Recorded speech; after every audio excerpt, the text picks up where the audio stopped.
Hey, everybody. Welcome to Lady Vibe Podcast.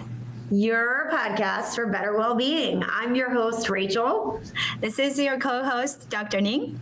It's so good to see you guys today. So Ning recently returned from the ASCO conference and learned about some very impactful study that she wanted to share. So Ning, tell us a little bit about this study. I'm actually not fully returned yet. I'm still in Chicago at the ASCO site. Yeah, Rachel, it has been a very exciting past few days at ASCO. You know, this is the largest oncology conference in the world.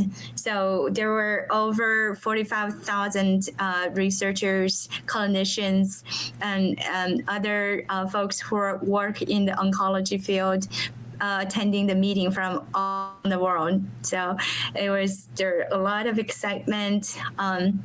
But there's one study I especially want to share with our audience. You know, in previous episodes, we talked about the importance of doing exercise and good nutrition and how, right, how that will benefit our body. But there is a randomized clinical trial study that was conducted in Canada, Australia, and UK. That the researchers just shared their exciting findings at the ASCO conference that I think all of our audience deserve to know. So I don't know how familiar you are with randomized clinical trial. So that produces the highest level of evidence, like in clinical research setting. So the researchers followed a group of colon cancer patients who had either had stage 3 colon cancer or high risk stage 2 colon cancer, who had gone through surgery or chemotherapy. Oh, wow. So they randomly divided those patients, about like 889 patients, into two groups. One is the intervention group. What's an intervention group? What does that mean? So intervention means that they had like special programs designed for those patients. So, so half of the patients randomly assigned. The reason why they want to do randomization is to make sure these two groups are comparable in terms of their demographics, clinical characteristics that affect outcome we're looking at. So they're comparing orange to orange, they're apples to apples, oranges to oranges. So so for the group that got special treatment is that after they had finished their chemotherapy, they put them on a structured exercise program. What is structured exercise? That's structured. They mean that each patient will get a physical activity kind of therapist to work with them to develop an exercise plan that they can stick to in the next 3 years. So it's designed, individualized program based on their preference for type of exercise they want to do, and then their physical condition, of course. But basically, they need to have like 2-3 hours total of like moderate to like more intense, like a moderate exercise. What kind of exercise do you mean? You said so just to clarify, so one group did no exercise at all and one group did 2 to 3 hours? No, it's not. So the intervention group, they have a consultant working with them, right? And make sure they follow their exercise routine that was co-developed by the consultant and them for 3 years. And that exercise can be anything that they like doing, like hiking, jogging, walking, swimming, whatever they like doing. But they have to have like 2-3 hours per week, like at least a moderate level of exercise like that. And then the control group they follow routine care. After you got colon cancer, you had chemotherapy, like the typically like clinician will say, oh, you need to, kind of do exercise, have good nutrition, but just general advice that a typical patient will get from a physician.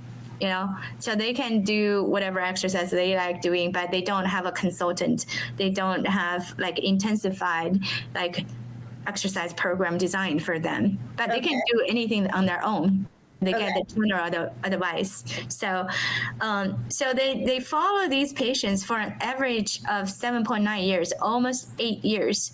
The study was initiated in 2009 and ended in 2024. So it's fresh off the grail. Like a long time. A lot of efforts goes into a high quality, well-designed study. And that's why we consider the evidence as clinical trial as the top tier evidence, the most reliable.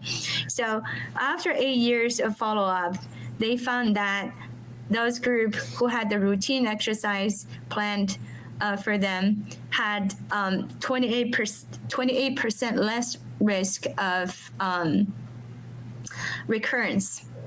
Oh, wow. So it really does feel like sort of that accountability and that structure and sort of that planning that went into it really did impact health outcomes. So, big time, big 28%. And then for the overall survival, it decreased the risk of overall mortality by 37%. Wow. Okay. So tell us a little bit more about why you think that is. What are the key components to what led this group to have such a reduction in, mortality and such a big jump in improvement? And there's another outcome that I want to add to that. What's that? They also improve their quality of life, like their physical well-being and mental well-being, like from this intervention. So in prior episodes, Rachel, you're a fitness junkie throughout.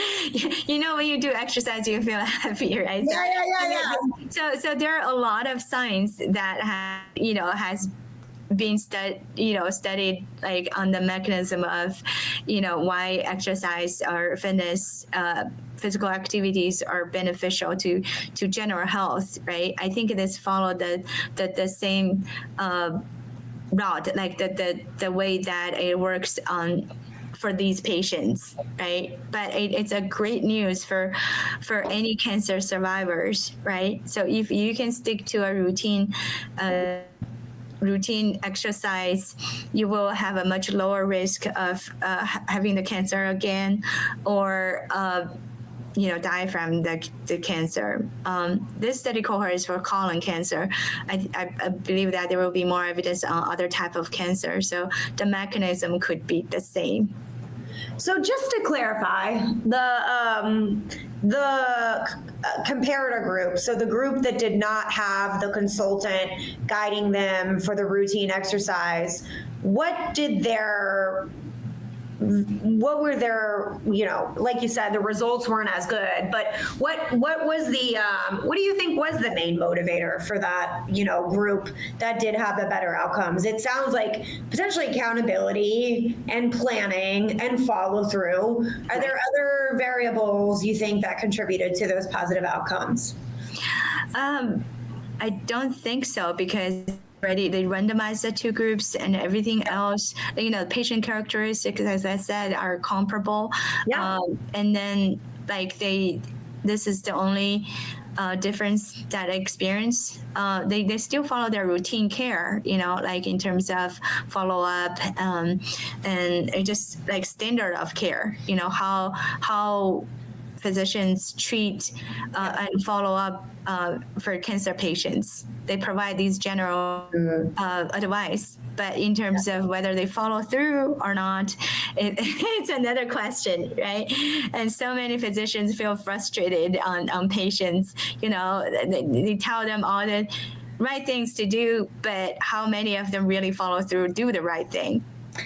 Oh man. So guys, listen, this is a pretty big aha moment. So there is significant improvement in health when you have accountability, right? And so this is even showing across, a significant population of randomized patients with, previous history of colon cancer. So I think that this is a big finding. I think that, our listeners will, gain a lot of insight into what they should be doing. And so I think, just practically, if we can all have that accountability and follow up and have a support system, it'll only make not only our body, healthier, but it'll also help us mentally to want to keep going, right? So I love this. Thanks for sharing this impactful study, and thanks to our listeners for tuning in. So excited to hear your thoughts on this study as well. Yeah, exactly. So the take-home message is to have an exercise routine. Yes. So that will keep you healthy and live longer. And another interesting study that was presented at ASCO is that they did a survey among Americans, and they found that actually, sadly, like almost a half of those people they surveyed, who had cancer, don't believe in scientific evidence. So, which is very concerning to me, and that's what I think Rachel and I want everybody to know. Like, when you get sick, when you seek for advice related to your health, you need to find a reliable source. You need to consult a physician or a scientifically trained scientist, not just listen to anybody on the social media who tell you what to do, because you can potentially harm your body from those fake evidence. Something works for that person may not work for you. So, but look at evidence that is supported by scientific methodology is critical for your maintaining your health. So we're gonna link the studies, and please take a look, give it a read, and please comment below sort of what has been your experience with accountability and exercise. And like we said, feel free to follow, comment, and share. And we look forward to next week's episode of Lady Vibe. Thank you so much. Thank you. Bye. Bye.